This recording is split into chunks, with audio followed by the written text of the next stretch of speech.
Like pabagi heinabi walapagi mongsu lairi marun hasdi digital platform to lairi amina any tuan ba any ko the Google changa AI de toro lo na phangba ya badubu lairi ba khoi gi like hard copy pabagi mahau sisu tongan ba mahau amani aduga kone digitally pabaga khenda basudum lai adu lairi pabagi heinabi Manipur su khara wat pagi mamisu tai adagi like lairani wairagani parani thilaktabagi Why paraga Tilakti Mam, Shu Mam, Sixi, Mam Suledra, Manipuda, Maruina, by Rosing Yenga, book fairs, Pantopati Hidi. Book fair, Pantopaki 1 to Sule Reduna, book fair, Pantopus in the Cry Powder Quagi Society, the Ohomakia, Propagami, Angangs in the Nova, no less Gamma Piedana, publication, Toronto Publication House in the Pudotuna, no Nova say Science Curo, Arts Curo, Literature Curo, Toronto by Full Singi, Mama Adu painting Euro, Mam Zipangan Badumba, book fair, see Matanda, Kiran Yukari open the name to Tajam Sum Wapam Neko Chip Library and Tami Wapam Yam Suminum Tamzage, a coach Matamama, Icona College, Karkumatam, the Kogi, Library, Matam, phone, internet, mobile, Amtalite. Other than Matam, the Koi Larik Pabasi, Koi Dasina, the Manadum Chapura, even Koi Nan Mamang, the Koi Eduki Card, Katina, Matam Yamu, I have found Edu Koi, and the Kidi Koji Labaktiva, the Koi Dasina Tanja, Pung de Koi Mitarani Chatagiva, who appears and the Yabum Pangagis, I couldn't Koi. Adum Chalagadum like any leisure Tame, Yam item as it quite as in the high with the Maro point of my Koi Larik Pabagi, Heinabi, Kaitari reports and I said, Koina Karikum Port of a Pang, also goes to the internet, the Google Sangagat AI, Yamating at the Pangba, at the ordinary search stores of Pang report lab was the man, I like to know what them like. At the book, as I high gum like quite a single Larik, the Koina Pangaga, Koi Paraga, Lay of Potuna, Massachusetts was here and a cook that Mamita, but Churaga, Langdon Leho was him, Maduna Hill and items and even Equina,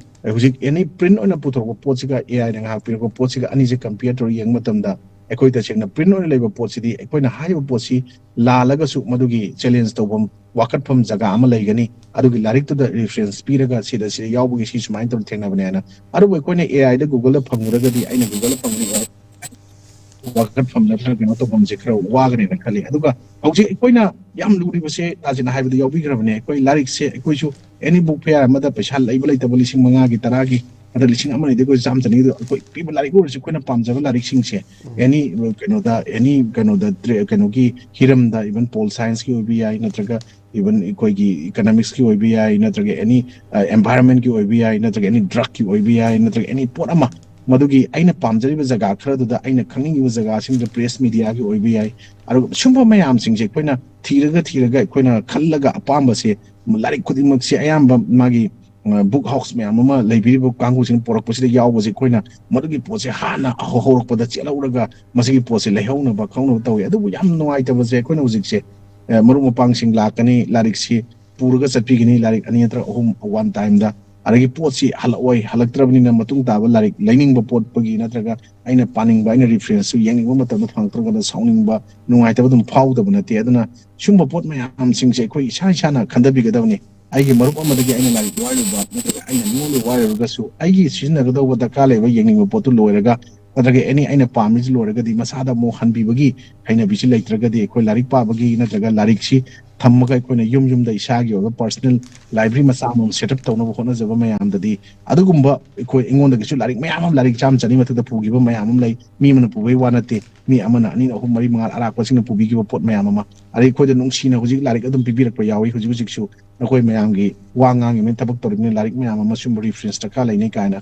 even Gram take away Hanagi Tojugi former Minister Tamobijo questioning like home present of Yazi the Yauri. And the Sumina Equi. But touching Shumba, Sumana, Pogi, Pibira, Iba sing to the Mangon the Pibare, Mangon the Larik copy, Massing and Lay Pirapoduna Ama, Natana, Equini Yaman Shina, Aruga Yam Dakala in a Tamba Larik sing the Koishamana, Hanbi Tabase, even Larik to the Ming Tagadoni, or Ming Tagadum Labiawi, or Ming Tadabayawi, Shumba Pigi was sing to the Makoina, Nasagi Larik Tugi, Belu, Natraga, even Midugi, like to later Tamzadugi importance, can be the Vizina Maramoraganda. Equate Larik Pabagi, Sangjo Handana Paduga, Larik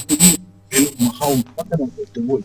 catching number the Namjalaga Tangi never the Mutta. We want to give wire or so Madugi Pabal or go so Padan or Gasu. I paid Mati of Yamamo's Tamjan Gibisna. Maram or can they quite Larik Tugi, Manung the Yariba, Magi, Mayam contents Mayam to that Magi, ꯑꯩꯈꯣꯏꯅ ꯈꯪꯍꯧꯕ ꯌꯥꯕ ꯑꯩꯈꯣꯏ ꯂꯧꯁꯤꯟꯕ ꯌꯥꯕ ꯃꯁꯛ ꯃꯌꯥꯝꯁꯨ ꯈꯪꯃꯤꯟꯅꯍꯧꯗꯕ ꯑꯗꯨꯒ ꯃꯗꯨꯒꯤ ꯂꯥꯏꯔꯤꯛꯀꯤ ꯏꯝꯄꯣꯔꯇꯦꯟꯁꯁꯨ ꯃꯥꯡꯍꯟꯕ ꯂꯥꯏꯔꯤꯛꯀꯤ ꯚꯦꯂꯨꯁꯨ ꯃꯥꯡꯍꯟꯕ ꯑꯗꯨꯒ ꯏꯚꯟ ꯄꯨꯊꯣꯛꯆꯔꯛꯏꯕ ꯃꯗꯨꯒꯤ ꯑꯣꯊꯔ ꯅꯠꯇ꯭ꯔꯒ ꯄꯕ꯭ꯂꯤꯁꯔ ꯃꯌꯥꯝꯁꯤꯡꯗꯨꯒꯤꯁꯨ ꯃꯗꯨꯒꯤ ꯀꯔꯤ ꯍꯥꯏꯇꯥꯔꯦ ꯈꯣꯡꯒꯥꯎꯅꯕ ꯍꯥꯏꯕ ꯇꯥꯔꯦ ꯃꯈꯣꯏꯒꯤ ꯑꯗꯨꯒ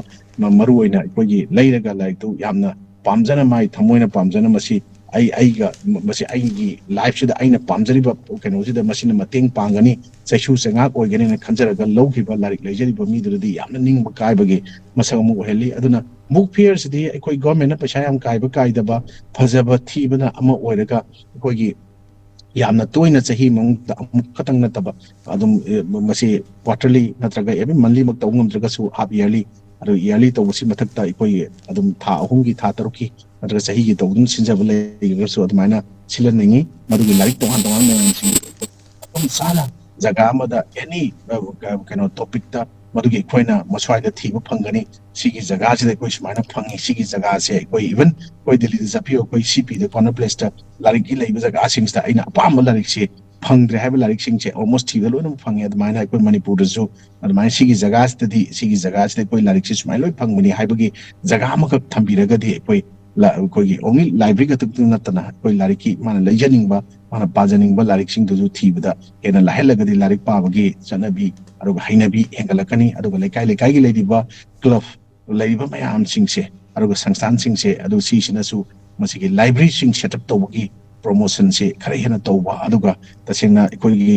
ꯈꯨꯜꯗ ꯑꯩꯈꯣꯏ ꯇꯁꯦꯡꯅ ꯍꯥꯏꯔꯒꯗꯤ ꯑꯩꯈꯣꯏ ꯌꯦꯡꯉꯨ ꯃꯌꯥꯝ ꯑꯃ ꯑꯔꯦꯝꯕꯗ ꯃꯇꯝ ꯃꯥꯡꯍꯜꯂꯒ ꯂꯩꯕ ꯃꯌꯥꯝꯁꯤꯡꯁꯦ ꯑꯩꯈꯣꯏ ꯂꯥꯏꯕ꯭ꯔꯦꯔꯤꯁꯤꯡꯗ ꯊꯝꯕꯤꯔꯀꯥꯟꯗ ꯂꯥꯏꯔꯤꯛ ꯄꯥꯖꯅꯤꯡꯕ ꯃꯌꯥꯝꯁꯤꯡꯁꯤꯒꯤ ꯂꯥꯏꯔꯤꯛ ꯄꯥꯕꯒꯤ ꯍꯩꯅꯕꯤ ꯃꯌꯥꯝꯗ ꯂꯩꯀꯥꯏꯗꯨꯒꯤ ꯑꯦꯠꯃꯣꯁꯐꯤꯌꯔ ꯑꯃ ꯂꯩꯍꯟꯕ ꯃꯇꯝꯗ ꯉꯁꯤ ꯑꯩꯈꯣꯏ ꯅꯤꯁꯥꯒꯤ ꯏꯄꯥꯛꯇ ꯅꯠꯇ꯭ꯔꯒ ꯑꯇꯣꯞꯄ ꯏꯊꯛ ꯏꯔꯥꯡꯗ ꯇꯥꯎꯔꯒ ꯂꯩꯕ ꯃꯌꯥꯝꯁꯤꯁꯨ ꯇꯞ ꯇꯞꯅ ꯍꯟꯊꯔꯒ ꯑꯩꯈꯣꯏ ꯃꯅꯤꯄꯨꯔꯁꯤ ꯑꯗꯨꯝ ꯂꯥꯏꯔꯤꯛꯇ ꯌꯥꯝꯅ ꯆꯨꯡꯁꯤꯟꯕ ꯑꯣꯟꯁꯤꯟꯕ ꯑꯗꯨꯝ ꯑꯣꯏꯔꯛꯄ ꯉꯝꯒꯅꯤꯅ ꯈꯜꯂꯤ ꯌꯥꯝ ꯊꯥꯖꯗꯅ ꯄꯤꯛꯈ꯭ꯔꯕ ꯃꯅꯤꯄꯨꯔ ꯁ꯭ꯇꯦꯠꯁꯤꯗ ꯑꯩꯈꯣꯏꯒꯤ ꯇꯁꯦꯡꯅ ꯍꯥꯏꯔꯒꯗꯤ ꯁꯤꯚꯤꯜ ꯁꯥꯔꯚꯤꯁ ꯑꯦꯛꯖꯥꯃꯤꯅꯦꯁꯟ UPSC ꯈꯪꯗꯦ ꯑꯃ ꯈꯪꯗꯦ ꯁꯤꯒ ꯃꯥꯟꯅꯕ ꯊꯥꯛ ꯒ꯭ꯔꯦꯗ ꯈꯪꯗꯦ ꯃꯌꯥꯝꯁꯤꯡꯗ ꯇꯣꯉꯥꯟ ꯇꯣꯉꯥꯟꯕ ꯂꯦꯚꯦꯜꯗ ꯑꯐꯥꯎꯕ ꯏꯟꯗꯤꯌꯥꯒꯤ ꯑꯦꯗꯃꯤꯅꯤꯁꯇ꯭ꯔꯦꯁꯟꯒꯤ ꯁꯦꯛꯁꯟ ꯃꯌꯥꯝꯁꯤꯡꯗ ꯑꯩꯈꯣꯏ ꯇꯁꯦꯡꯅ ꯍꯧꯖꯤꯛ ꯃꯌꯥꯝ ꯑꯃ ꯆꯥꯏꯔꯒ ꯂꯩꯔꯤꯁꯦ ꯑꯁꯤꯒꯨꯝꯕ ꯕꯨꯛ ꯋꯥꯝ ꯑꯣꯏꯔꯛꯄ ꯂꯥꯏꯔꯤꯛꯇ ꯉꯥꯎꯖꯔꯛꯄ ꯂꯥꯏꯔꯤꯛ ꯄꯥꯕꯒꯤ ꯍꯩꯅꯕꯤ ꯂꯩꯕ ꯂꯥꯏꯔꯤꯛꯁꯤꯗꯒꯤ ꯑꯩ ꯈꯪꯍꯧꯗꯕ ꯌꯥꯗꯦ ꯃꯥꯂꯦꯝꯒꯤ ꯑꯣꯏꯕ ꯀꯝꯄꯤꯇꯤꯁꯟ ꯏꯟꯗꯤꯌꯥꯒꯤ ꯑꯣꯏꯕ ꯀꯝꯄꯤꯇꯤꯁꯟ ꯃꯅꯤꯄꯨꯔꯒꯤ ꯑꯣꯏꯕ ꯀꯝꯄꯤꯇꯤꯁꯟꯁꯤꯡꯗ ꯑꯩ ꯃꯀꯣꯛ ꯃꯊꯪ ꯇꯥꯗ ꯌꯥꯗꯦ